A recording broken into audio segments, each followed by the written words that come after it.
ये कह रहे मन अशांत रहता है महाराज जी, कोई कहता है कि किसी ने जादू कर दिया है, कोई कहता है कि ओवर थिंकिंग चल रही है इसलिए। हाँ, जादू तो नहीं किया, जादू होता तो तुम हमारे पास यहाँ बैठ नहीं सकते थे। ओवर थिंकिंग, एक जो अपने चित्त में सबसे बड़ा बनने की, महान बनने की एक आकांक्षा होती है। आगे की भावना तो करो, लेकिन आगे ना पहुंच पाओ तो उसमें असंतुष्ट मत हो। तुम्हारे अगर असंतुष्ट रहने का स्वभाव बन जाएगा तो डिप्रेशन में चले जाओगे। ऑलरेडी है। नहीं नहीं नहीं यार, ऐसा ठीक नहीं। डिप्रेशन में क्यों जाओ? खाली समय जो है ना, शैतान का मन होता है। अगर खाली छोड़ दो ना, फिर मन शैतानी करने लगता है, बदमाशी करने लगता है, ओवर थिंकिंग में फंसा देता है। और जादू टोना नहीं। क्योंकि मैंने काफी सारे लोगों को दिखाया था, एस्ट्रोलॉजर को दिखाया था, पंडित को दिखाया था, तो सबने ये कहा कि कोई काला जादू है जिसकी वजह से आपके परिवार कुछ नहीं, रुपया घसीटने के लिए सब काला जादू है।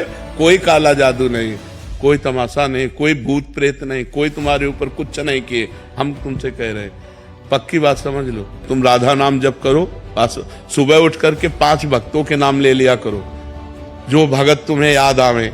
5 भक्तों का सुमिरन रोज करो और राधा नाम का सुमिरन करो, और 10, 15, 20 मिनट व्यायाम करो। व्यायाम करते हो? अब यार नहीं, 10, 15, 20 मिनट व्यायाम करके नाम जप करते हुए कोई न कोई दिनचर्या में लगे रहो। फालतू मत बैठो, खाली मत बैठो। खाली हो तो शास्त्र स्वाध्याय करने लगो, ठीक है ना? प्रिया प्रीतम से प्यार करे वो पागल हो जाता है क्या? आपको हम पागल नजर आते हैं? अकेले बात करते तो मतलब कोई सोचता है कि ये क्या बात कर रहा है, मतलब हम लीला चिंतन करते मतलब। देखो, अगर हम बनावटी न करें तो हम पागल नहीं है। बनावटी अगर हम कुछ करने लगेंगे तो पागल है। भगवान के मार्ग में दंभ, पाखंड, बनावट, इससे बचना चाहिए। हमको ये जनाना नहीं किया तो हमको क्यों डिस्टर्ब करते हो? हम नाम जप में डूबे हुए, ये नहीं। भजन करने वाले को ये जताना नहीं कि मैं भजन में डूबा हूं। जैसे क्या बहुत सोच रहे थे, क्या सोच रहे? अरे चलता है, ऐसे सोच। हाँ बोलिए, आप क्या ऐसे बात की जाती है? ये थोड़ी बताया जाता है कि हम तो लीला चिंतन में थे, तुमने हमें टोक दिया, हम नाम चिंतन में थे। ये बताया नहीं। अगर ये बताओगे तो बात ठप हो जाएगी। खूब भजन करो और प्रवीणता पूर्वक व्यवहार करो। ऐसे एक कथा में ऐसे आता है कि 2 मित्र थे। एक ने कहा हम तो नौटंकी देखने जा रहे हैं, और एक ने कहा हम रामलीला देखने जा रहे हैं। तो जो रामलीला देखने गया उसका चित्त लगा कि यार नौटंकी में बड़ा मजा आता होगा उसको, और वो पूरी रात इसी बात में रहा कि नौटंकी में क्या क्या होता होगा। और वो जो नौटंकी में गया उसने कहा दुर्भाग्य है, हम रामलीला देखने नहीं गए, भगवान राम कैसे होंगे, लक्ष्मण। उसका चिंतन वो बना। वो बैठा रामलीला में लेकिन उसको फल उसका नहीं मिला, और वो बैठा नौटंकी में लेकिन फल उसको रामलीला का मिला। तो जो फल की अनुभूति होती है वो चिंतन से होती है। हमारा चिंतन कहाँ है? अगर हमारा चिंतन भगवान में है और हम सांसारिक कार्य कर रहे हैं तो हम भगवत मार्ग के पथिक हैं। और यदि हम पूजा कर रहे हैं और चिंतन संसार का है तो भगवत मार्ग के पथिक नहीं। आप बाहरी पूजा बिल्कुल नहीं करते, लेकिन गंदे आचरण नहीं करते, अपना कर्म करते हैं और नाम जप करते हैं, तो आप भगवान को प्राप्त होंगे। और बाहरी पूजा करें, बढ़िया बात है, भगवान की बाहर और भीतर दोनों जगह पूजा करें। पर केवल बाहरी पूजा कर रहे हैं और संसारिकता है तो उससे लाभ। अंदर का बात है, बात तो अंदर के चिंतन की है। जैसे भूत प्रेत इंसान के शरीर में प्रवेश करते हैं, वैसे भगवान भी साधु संतों के शरीर में प्रवेश करते हैं।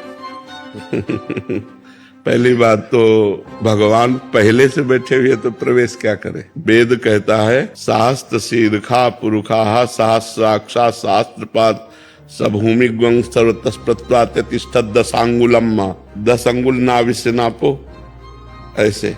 तो ये देश आता है, इसे हृदय देश कहते हैं। भगवान सबके हृदय में अव्यक्त रूप से विराजमान है। अव्यक्त रूप मतलब आपको दिखाई नहीं दे रहे, महसूस नहीं हो रहे, लेकिन सब कुछ उन्हीं से चल रहा है। अब रही भूतों की बात, तो जैसे अब हमारे कर्म का भोग आना है तो हमारे एक आवेश आएगा, वो भूतों का हो, प्रेत का हो, पिशाच का हो, वो हमें दंड देगा, जलाएगा। जितने दिन होगा उतने दिन होगा, फिर अपने आप खत्म हो जाएगा। प्रधान हमारा कर्म हमको दंड देगा, ना कि भूत प्रेत। अगर हमारा कर्म नहीं है दंड भोगने का तो इस स्मशान से गुजर जाओ, कहीं कोई तुम्हें नहीं लगे। अगर कर्म है तो घर बैठे तुम्हारे दिमाग खराब हो जाएगा, घर बैठे तुम में प्रेत का आवेश हो जाएगा। पर भगवान का ऐसा नहीं, क्योंकि भगवान सबके हृदय में पहले से विराजमान है। गुरुदेव, मुझे छोटी छोटी बातों पर गुस्सा बहुत आता है, और कृपया करके कोई ऐसा उपाय बताएं जिससे मैं अपने गुस्से पर नियंत्रण कर सकूं। राधा नाम जपते हो? कितना? सिर्फ 4-5 हजार ही हो पाता है। अरे ज्यादा क्यों नहीं पता? लड़का बच्चा है क्या तुम्हारे कि तुम्हें लड़का बच्चा के ब्याह की चिंता है कि? और ये 1-2 साल पहले तक ये साधक था, अब ये सिद्धावस्था था। नहीं भाई, अब जैसे जैसे तुम बड़े हो रहे हो वैसे वैसे तुम्हारा भजन कम हो रहा रोम है। रोम से चल रहा है, कह रहे काउंटर से हमको जप के अधिक से अधिक नाम जप करके दिखाओ। जब आप अधिक नाम जप करोगे, समझ रहे हो ना, तो आपके अंदर शांति आएगी। जब छोटी छोटी बातों में जो गुस्सा होता है ना, वो हृदय कमजोर हृदय होता है। माता पिता के रोज पैर छूते हो? देखो सब गलत करने लगे। छोटे थे तुम, सब बात सही करते थे। रोज माता पिता के पैर छुआ करो, ठीक है? रोज पैर छुआ। सब संतों को प्रणाम किया करो। करते हो संतों को प्रणाम? संत करते हैं इसको। इसी में तो बिगड़ गया। वो 1-2 वीडियो चले गए हमारे साथ के, हाथ तब से सिद्ध हो गया। छोटा बच्चा था तो आके पद्मासन में बैठा और पास में वार्ता हुई तो वीडियो चला गया, तो इसके बहुत फ्लावर क्या कर फॉलोअर हो गए। अब वो सिद्ध हो गया। नहीं, गलत बात। सब संतों को प्रणाम किया करो, माता पिता के पैर छुआ करो और खूब नाम जप करो, ठीक है? चतुरासी जी का पद आता है कोई? जी कृपा से 12 पद तो अच्छे से आते हैं। 12 पद अच्छे से आते हैं? हाँ ठीक है, बहुत अच्छे बच्चे हो। गंदे बच्चों का संग मत करना, कोई गंदी बात मत करना, नाम जप करना, माता पिता को रोज प्रणाम करना। यहाँ के सब संतों के चरणों में श्री हरिवंश, जो संत मिले श्री हरिवंश, तो धीरे धीरे ठीक हो जाओगे, ठीक है?